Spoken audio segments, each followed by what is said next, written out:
Хаумов, хурматлы милләттәштәр, здравствуйте, уважаемые башкортостанцы. Сегодня у нас запись.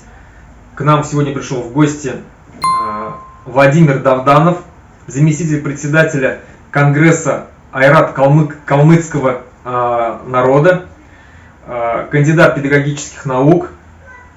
В прошлом он был министром молодежной политики при первом президенте Калмыцкой республики Кирсане Илюмжинове. Здравствуйте, Владимир. Ментов. Это на вашем здравствуйте? Да, такой? да, на нашем. У нас можно говорят либо салам алейкум, либо хаумагад. Тяжело. Хаумагад. Хаумагад, да?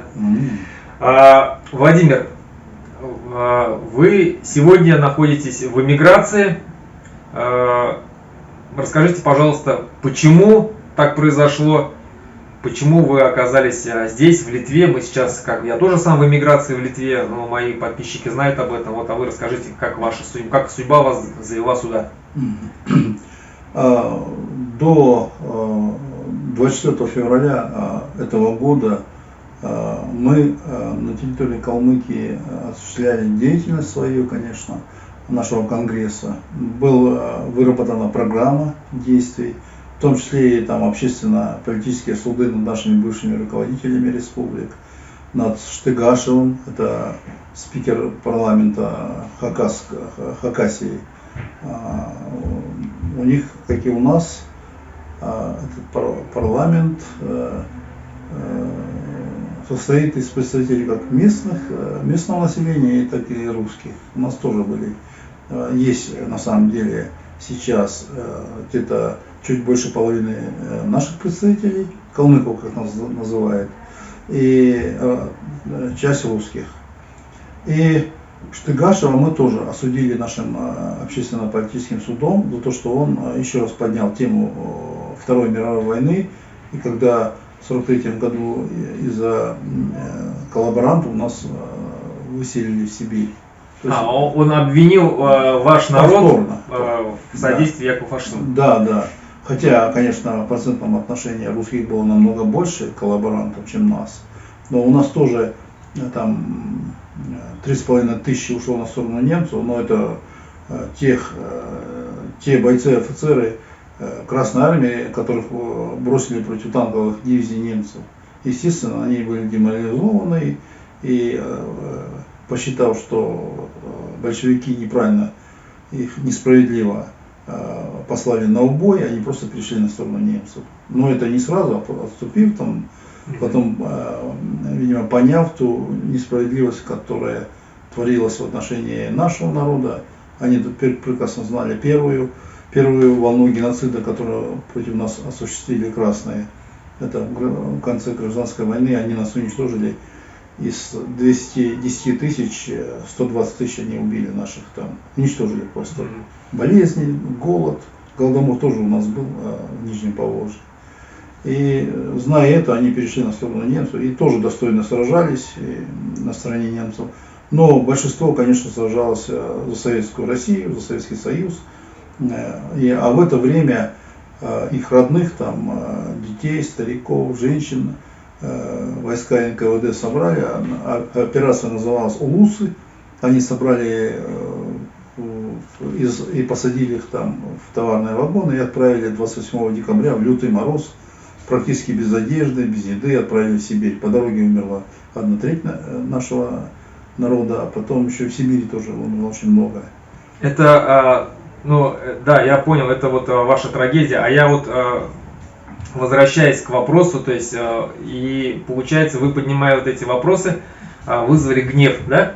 Я так понимаю, органов. Да, не только. Мы еще планировали, конечно, там и осудить сталинизм, то есть провести хотя бы на уровне республики тоже общественно-политическим судом сталинизм, как основную составляющую коммунизма.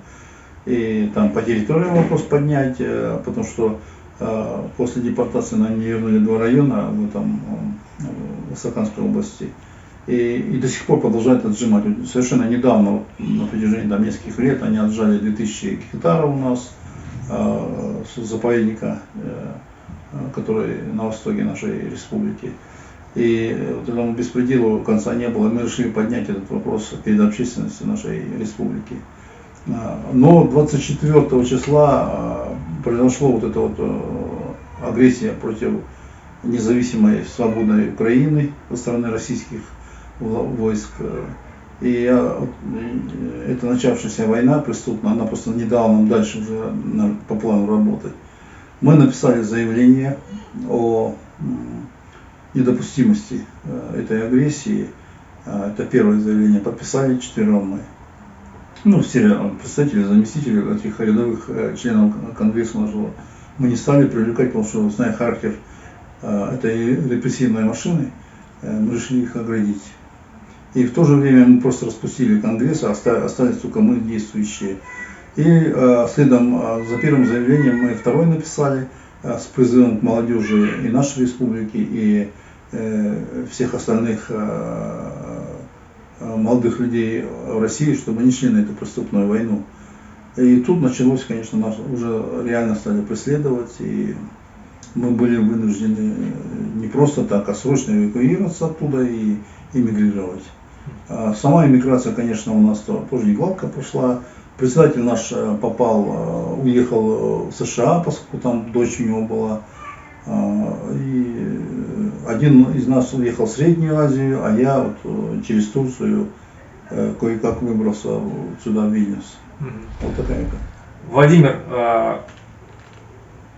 лидеры вашего конгресса айрат-калмыцкого народа на сегодняшний день практически все находятся в эмиграции, вынуждены, вот как вы рассказываете, из-за давления покинуть были Россию.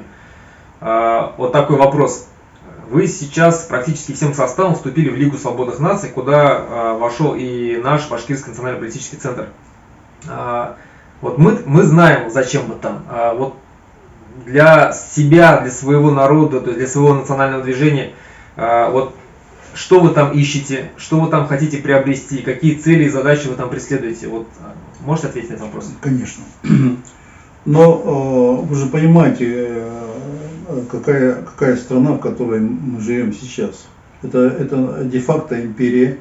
Ведет она совершенно бесчеловечную политику в отношении национальностей, которые проживают на ее территории. Проходит полная ассимиляция. Вы сами все знаете. А теперь еще и на войну отправляют в Украину представителей всех народов коренных. Мы, прибыв в эмиграцию, начали задумываться, что же дальше делать. Потому что мы, в принципе, оторваны от корней, от тех мест, где проживаем. И сегодня, встретившись со многими представителями таких же народов, как, например, башкирский народ, как бурятский народ и другие народы, мы решили вступить в Лигу свободных наций. И не пожалели, конечно, потому что Лига, где мы сообща принимаем решения, да, те программы, которые сейчас претворяем в жизнь, она способна будет объединить все народы, которые сегодня находятся в оккупации, которые сегодня колонизированы, они являются порабощенными. И вот эта вот прошедшая неделя порабощенных народов, она ясно показала, что мы можем достичь тех целей, которые запланировали. А цели простые просто. Получить свободу и независимость от этой империи. Сделать так, чтобы наши дети хотя бы имели будущее. А сейчас же вы сами понимаете, что практически мы все лишены не только языка, но и будущего своего. И, естественно, мы, прекрасно понимая это, сейчас разрабатываем те мероприятия, которые помогут нам в будущем обрести эту свободу и независимость. Например, наверное, башкирский народ знает, что в советское время, во время Второй мировой войны было депортировано 13 народов. 13, да, из них 2 народа впоследствии не вернули вообще, не получили свои территории. Это поволжские немцы и крымско-татарский народ. Мы должны обратиться ко всем правительствам ведущих стран Европы, чтобы был принят, как это выразиться более глобально, мы стали теми народами, против которых был применен настоящий геноцид. Мы должны в этом списке находиться, поскольку... Осудить... Да, совершенно верно, потому что... Как Россию, как правопреемницу. Да, совершенно верно. Что это дает? Это дает в будущем в судах международных инстанций признать наши народы пострадавшими в результате этого геноцида. И эти народы могут с Российской Федерацией, если она еще останется, потребовать компенсации. Нам ведь, нашему народу, не вернули 2 района в Астраханской области, в Волгоградской области, в Ростовской, в Ставропольском крае. Тоже не вернули, там кусочки территории у нас забрали. И таким образом мы должны историческую справедливость восстановить. Я напомню своим телезрителям, что по некоторым сведениям, я не знаю, не отвечаю за их недостоверность, но башкирский народ точно так же пытались, якобы был приказ о том, что депортировать башкирский народ. И за 1 день до отдачи приказа Сталин передумал. Не знаю, насколько достоверно, но рано или поздно архивы будут открыты, и мы узнаем всю правду. Было такое или не было такое.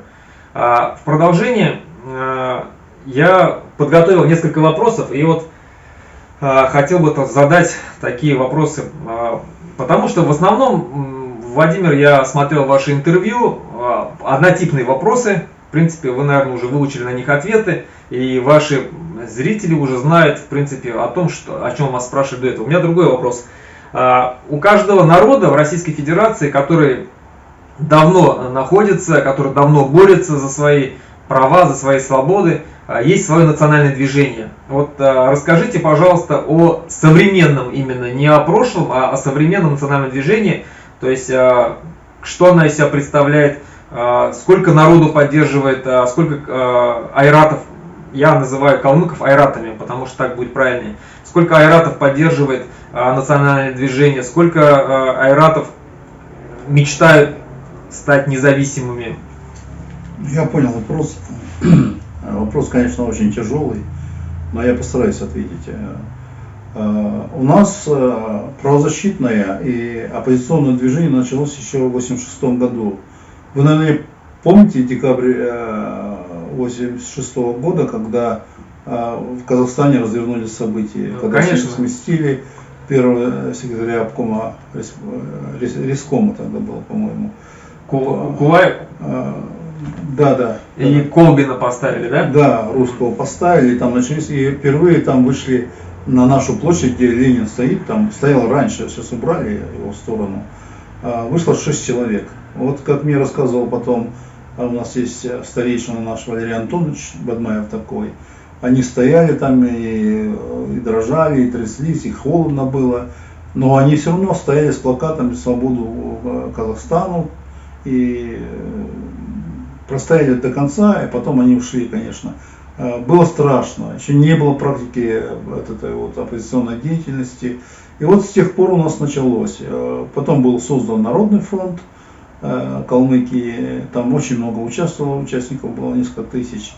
Потом был создан Народный фронт, потом национальная партия наша была, когда еще партии были разрешены, да, разрешены. Потом, значит, это все сошло на нет. Ну как на нет, это же понятно, что они задавили, эти колонизаторы. Потом у нас появилась партия Яблоко, в которую я тоже вступил, и мой друг стал руководителем в этой партии. Это Батыр Барангаев, который тоже в эмиграции находится. Потом после этого в 2015 году у нас прошел съезд айрат калмыцкого народа, Чулган называется. И там избрали исполком, и он тоже действовал. Потом, в 2015 году, да? Да, в 2015. Потом еще следующий съезд был в 2018 году, а потом уже в 2021 году мы провели, когда Конгресс уже избрали. И таким образом я могу поименно назвать несколько человек, которые уже с 1986 года, они как раз таки являются теми лидерами нашего народа и оппозиции, которые все это время существовали, и до сих пор они живы и здоровы. Но, во всяком случае, они уже имеют возраст, и поэтому новое поколение пришло в Конгресс. Это ну как нового поколения, во всяком случае, мне 62 года, Батыру 56-57, представителю нашему уже 60 лет, ну то есть в возрасте. Да, а те вот, по 70 и больше лет, поэтому они же не могут постоянно быть. Ну и молодые у вас тоже есть же, да? А потом мы начали подтягивать молодых, и сейчас и молодые есть. У нас очень талантливые ребята там, кстати, и певцы, и поэты, и это самое. Но очень много забитых, очень много, которые боятся. И этому тоже есть объяснение. Мы же прошли 2 геноцида, это и депортации, ну, самые лучшие погибли. И на войне погибли, и в высадке, и в тюрьмах, в лагерях погибли. И практически наш народ был еще в очередной раз уничтожен. И вот только вот в 70-х годах рождаемость повысилась, и одна из самых высоких была в Советском Союзе, нам удалось восстановить 200-тысячный ну, как бы, численный порог. Хотя с 18 конца века 200 тысяч было, и вот сейчас 200 тысяч в 21 веке. Вот представляете, какая ситуация? Я вот хочу сказать своим телезрителям, что айратов 200 тысяч, ну плюс-минус, ну чуть больше возможно, да. Башкир 1,5 миллиона, из них 1 200 000 находится в Республике Башкортостан. Национальное движение калмыцкого народа, айрат калмыцкого народа, намного сильнее. У него намного больше лидеров, которые сегодня находятся в эмиграции, которые не смирились с той политикой, которую проводит Кремль в отношении их народа. Они покинули свою родину и сейчас продолжают борьбу. Это не только вот возраст Владимира, да, Давданова, это возраст и молодые ребята, которые, я знаю, тоже не смирились.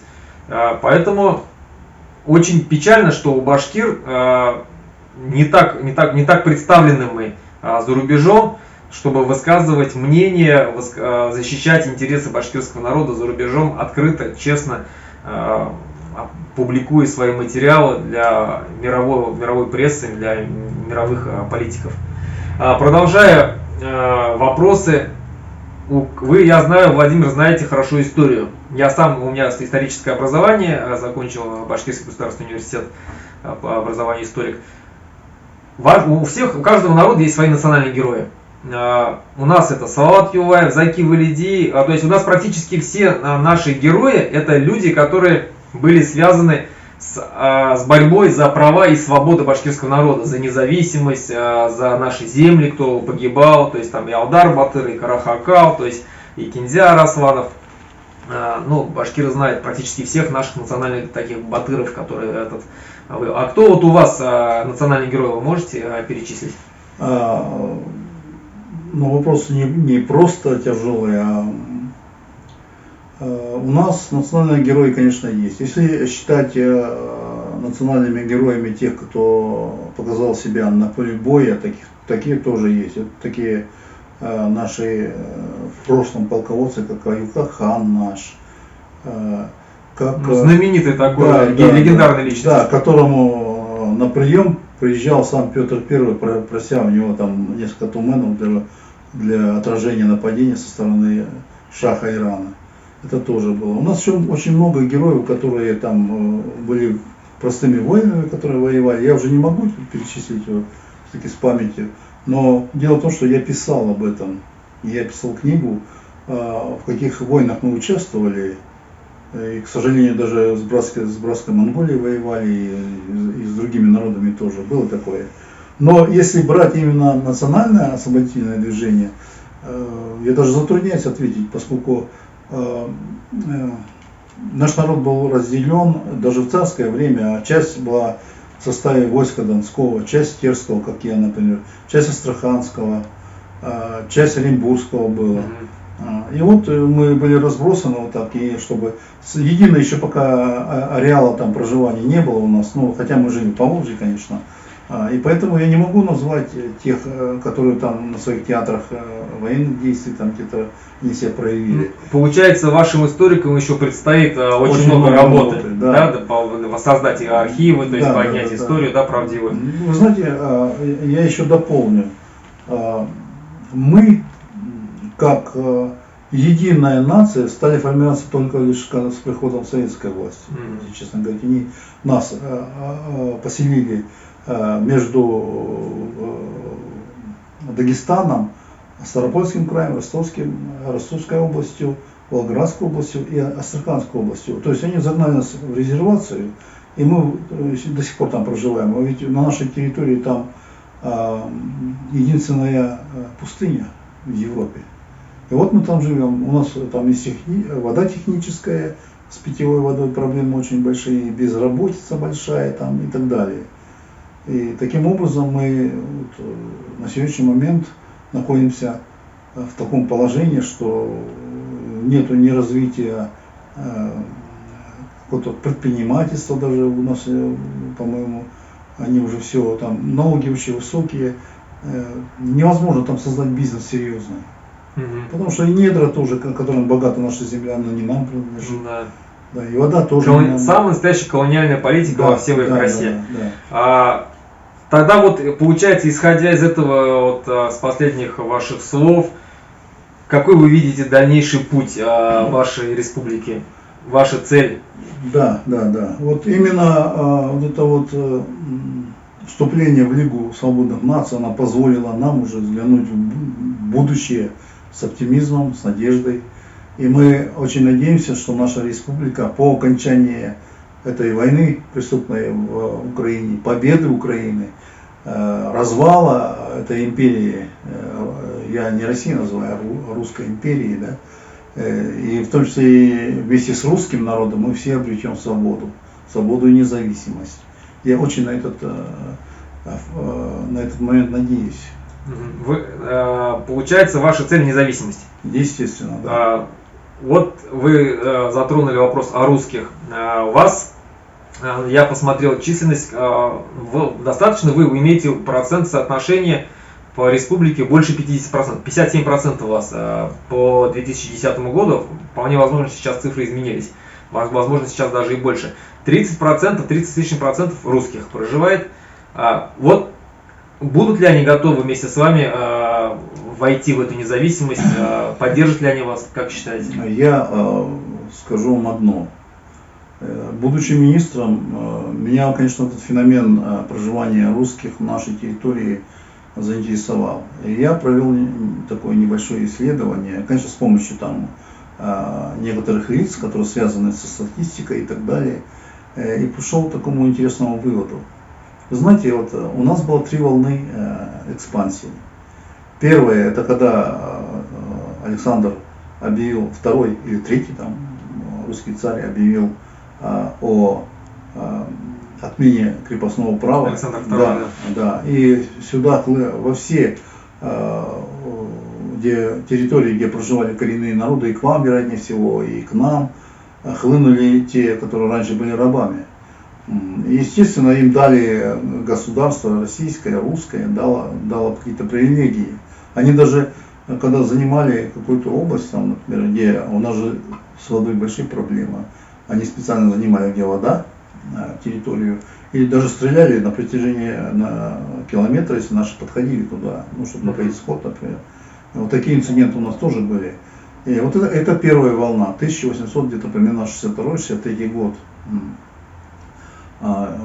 Они до сих пор к нам относятся, но не скажем, что совсем дружелюбно. Видимо, генетически предрасположен к тому, что мы являемся инородцами, там, иноверцами, и та парадигма их сознания, и так до сих пор она и осталась.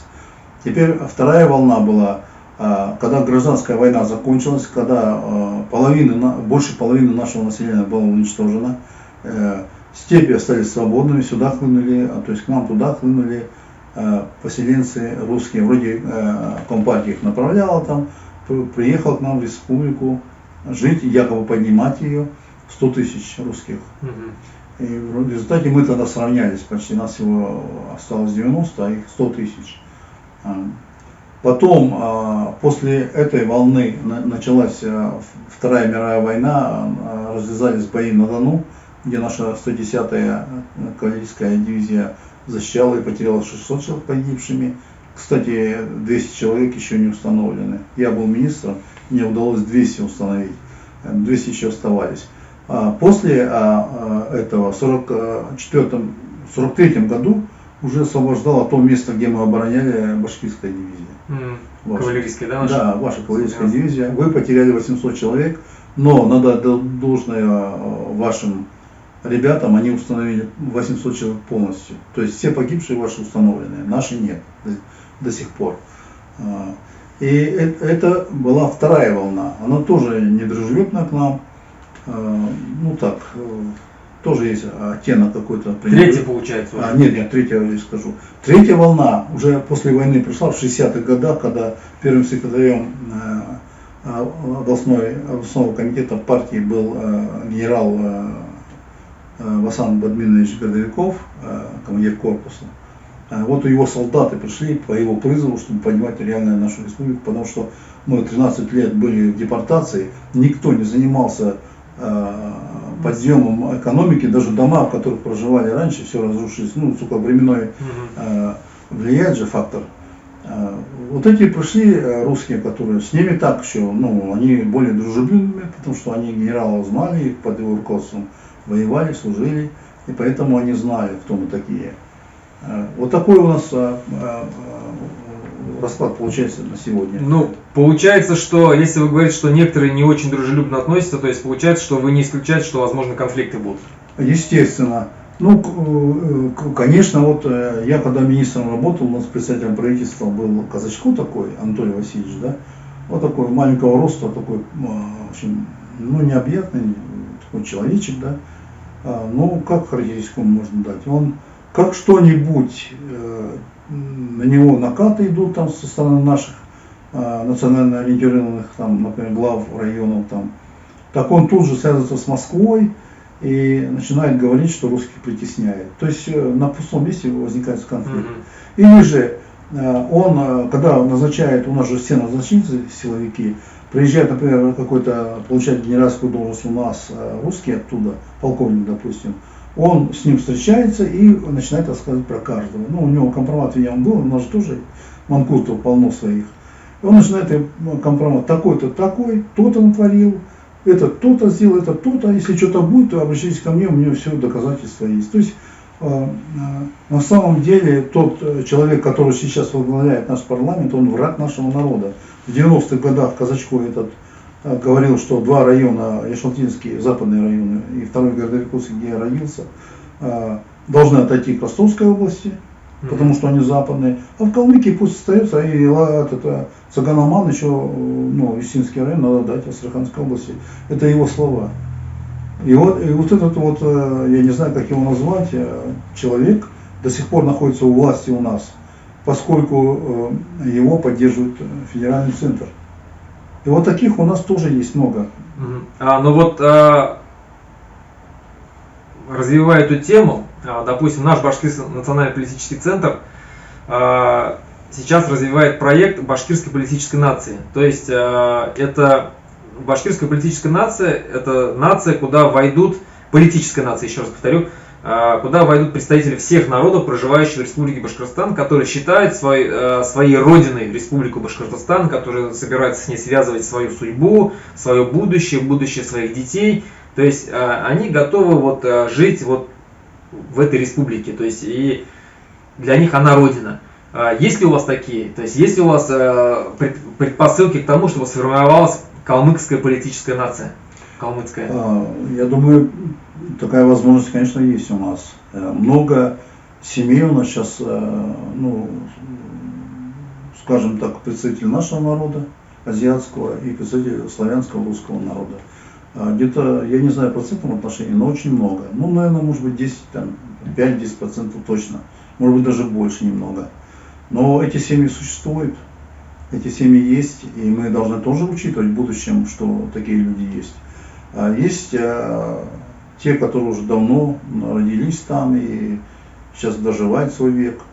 Тоже таких впитали культуру калмыцкого народа, наверное, да, пьют калмыцкий чай. Ведь до революции часть большая Ставропольского края, огромная часть Ростовской области, почти все, часть Волгоградской области и почти все в Астраханской области говорили на нашем языке. Мы-то не знали русский язык, ну, в том объеме, который сейчас знаем. И все говорили, это не мешало. Даже наша элита, как бы наемные зайсанги, да, вынуждены были даже секретный язык свой разработать, чтобы они, зная наш язык, не догадывались о том, что есть второй язык. Это тоже вариант у нас был. И я считаю, что при получении независимости какой-то период мы на русском будем разговаривать, а потом надо будет переходить уже на нас. Параллельно развивать. Да. Как бы не отказываясь от русского языка, потому что всем понятно, что все технические работы, программы, документация вся, она на русском языке. Наши языки, к сожалению, потеряли очень сильно значимость, очень свою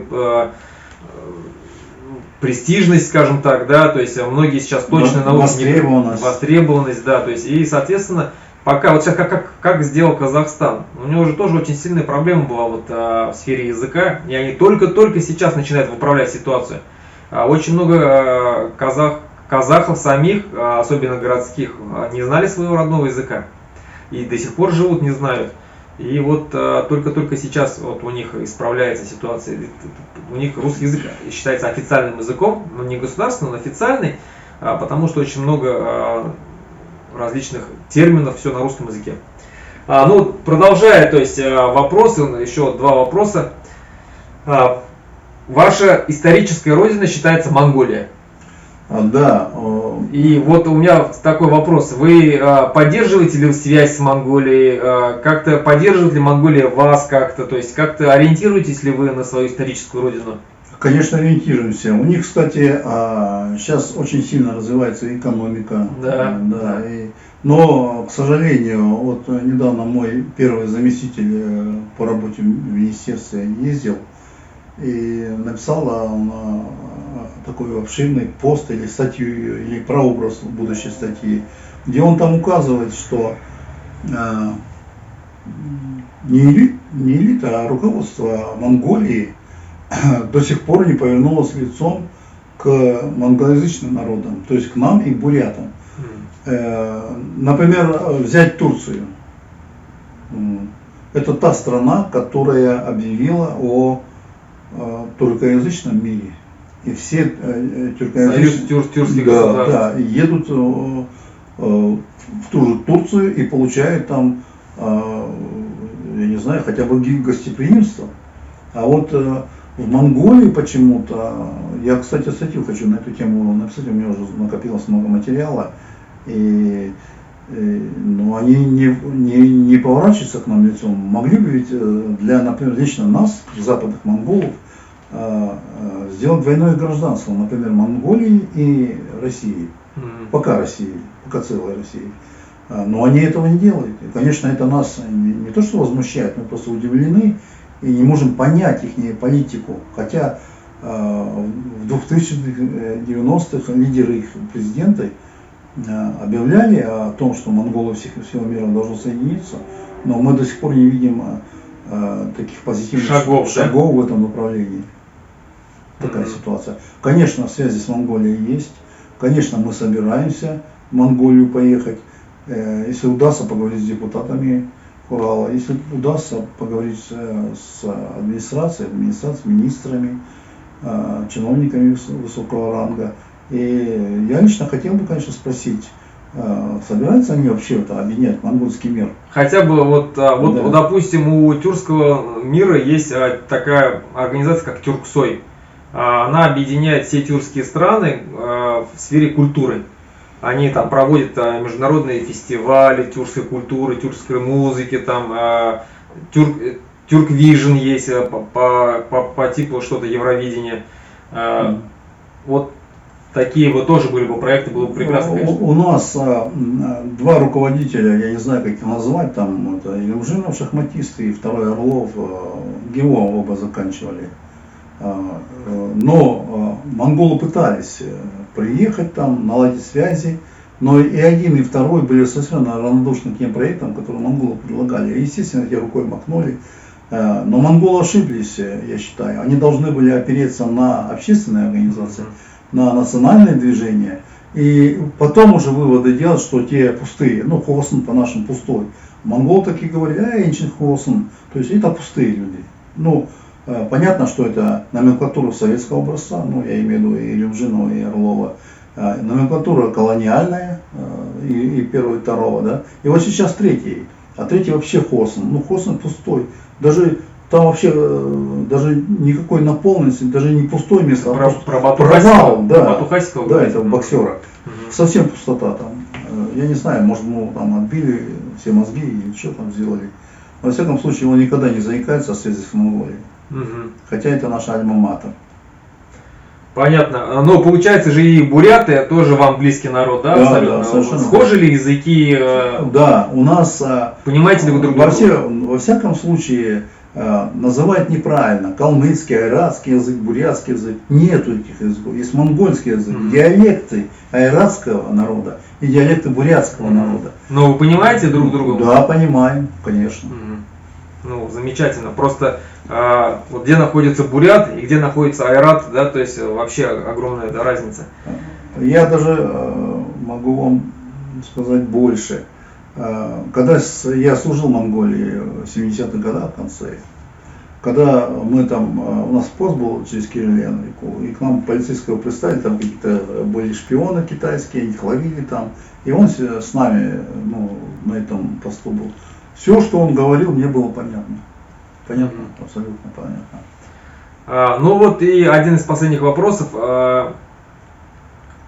Вы на одном из съездов Конгресса айрат-калмыцкого народа говорили о том, что у вас несправедливо забрали Наримановский и Лиманские районы сегодняшней Астраханской области, когда-то они принадлежали вам, калмыки. Собираетесь ли вы, вот вы написали, что вы собираетесь их возвращать. Вот у меня вопрос. У нас, кстати, тоже, почему я такой вопрос задаю, у нас у башкир есть подобный вопрос, связанный с Оренбургской областью. Оренбургская область, часть Оренбургской области принадлежит казахскому народу, часть Оренбургской области, земли точнее, принадлежит башкирскому народу. И вот эту Оренбургскую область создали искусственно, для того, чтобы отделить братский казахский народ от башкирского народа, которые друг другу раньше помогали всегда, особенно в восстаниях.